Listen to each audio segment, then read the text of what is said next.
Seja bem-vindo ao Brasil Rewind. Hoje a nossa viagem no tempo vai direto para os anos 70, uma década cheia de cores, sons e invenções que marcaram a vida dos brasileiros. Era o tempo em que a sala tinha aquele cheirinho de madeira da TV, a cozinha vivia com garrafas de biotônico e a diversão vinha em forma de discos, programas de TV e até um rádio de pilha que ia para todo canto. Prepare-se, porque vamos relembrar juntos objetos, programas e jeitinhos dessa época que, mesmo distante, ainda mora no coração de muita gente. Se você viveu os anos 70, vai rir e se emocionar. Se não viveu, vai descobrir por que essa década foi tão especial. Vila Sésamo. Quem foi criança nos anos 70 certamente lembra do Garibaldo, aquele passarão meio desajeitado que parecia sempre com sono. Era a primeira vez que tínhamos um programa educativo cheio de música, bonecos e alegria na TV brasileira. As crianças aprendiam números, letras e até como dividir o lanche, na teoria, porque na prática ninguém queria dividir o chocolate. O cenário era todo de papelão, mas encantava qualquer um que sentava na frente da TV.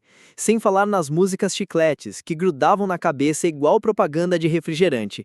E claro, tinha aquele clima inocente que hoje daria inveja até no TikTok. Os Trapalhões. Domingo à noite era sagrado. Família reunida na frente da TV para rir de Didi, Dedé, Mussum e Zacarias. Cada um tinha seu jeito. Didi era o esperto, Dedé o cérebro, Mussum com suas cachaças e Zacarias com aquele riso único.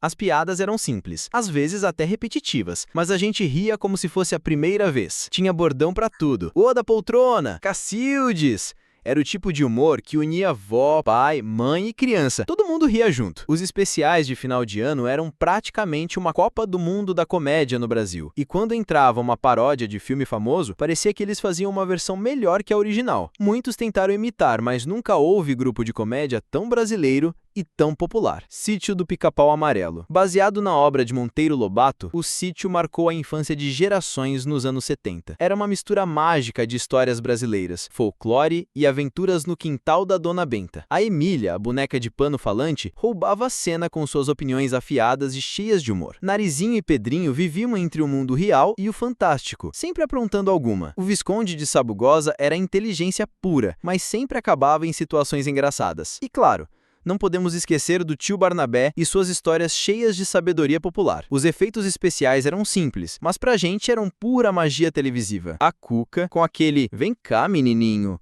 dava medo até em adulto. Era educativo, divertido e carregado de brasilidade, coisa rara até hoje. Cada episódio parecia uma viagem de férias dentro da própria imaginação. Rádio de pilha. Antes da TV dominar tudo, o rádio de pilha era o verdadeiro companheiro do brasileiro nos anos 70. Ele ia para a praia, para o quintal, para o ônibus e até para o futebol de várzea, sempre debaixo do braço. Era a tecnologia portátil da época, muito antes dos celulares e caixinhas de som Bluetooth. Funcionava com aquelas pilhas grandes que acabavam justo no meio do jogo decisivo ou da novela. O som era chiado puro, mas ninguém ligava. O importante era ouvir o gol do rádio com emoção. E claro, todo mundo tinha o vizinho de colocava o volume no máximo, como se fosse estádio. Era barato, popular e virou símbolo de uma geração que não desgrudava das ondas AM e FM. Sem rádio de pilha, a vida parecia silenciosa demais. Ele não só transmitia músicas e notícias, como também reunia famílias em volta da voz do locutor. E cá entre nós, dava um charme todo especial quando alguém andava com o radinho colado no ouvido. Biotônico Fontora. O fortificante oficial de toda mãe preocupada e criança desesperada. A promessa era aumentar o apetite, mas a sensação era de tomar gasolina doce. A garrafa escura com aquele rótulo clássico era presença obrigatória no armário da cozinha. Tinha gosto estranho, mas faz bem para a saúde, diziam os adultos. No fundo, a gente achava que era uma poção mágica que dava energia. Pena que não resolvia a preguiça de fazer lição de casa. Emulsão de Scott. Ah, a famigerada garrafinha com o desenho do pescador carregando um bacalhau. Só de olhar já dava arrepios. A emulsão de Scott era óleo de fígado de bacalhau em forma de vitamina, mas na prática parecia castigo disfarçado de saúde. As mães e avós garantiam que fortalecia ossos, dava resistência e até deixava a criança mais esperta. Mas o sabor era inesquecível. Uma mistura de peixe velho com farmácia e ainda deixava aquele gosto persistente que grudava por horas. E se não bastasse, tinha as receitas caseiras de vó. Emulsão de Scott batida com ovo de pata e leite condensado. Quem conseguia engolir sem fazer careta era promovido a herói da família.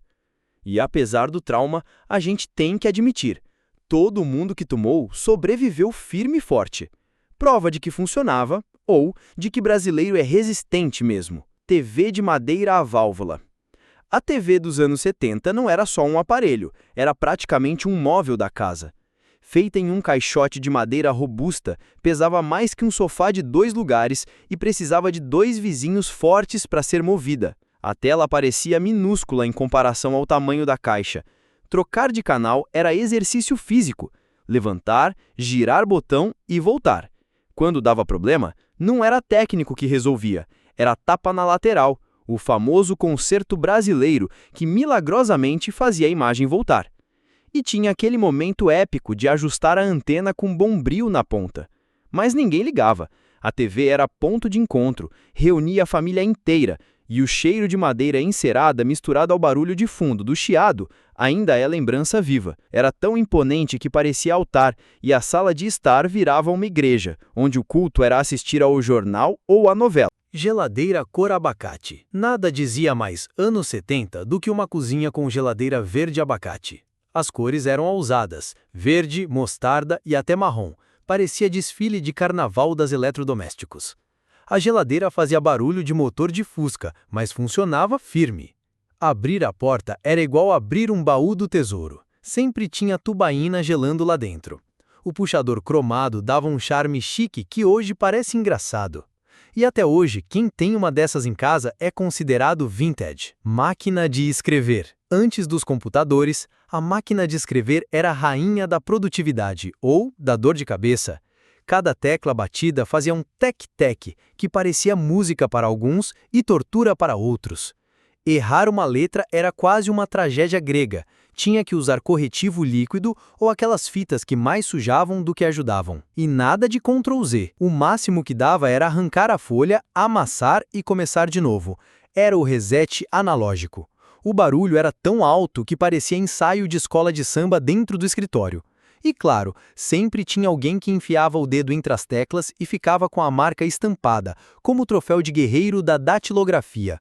Mas, apesar de tudo, era símbolo de status. Quem tinha máquina em casa era quase considerado executivo.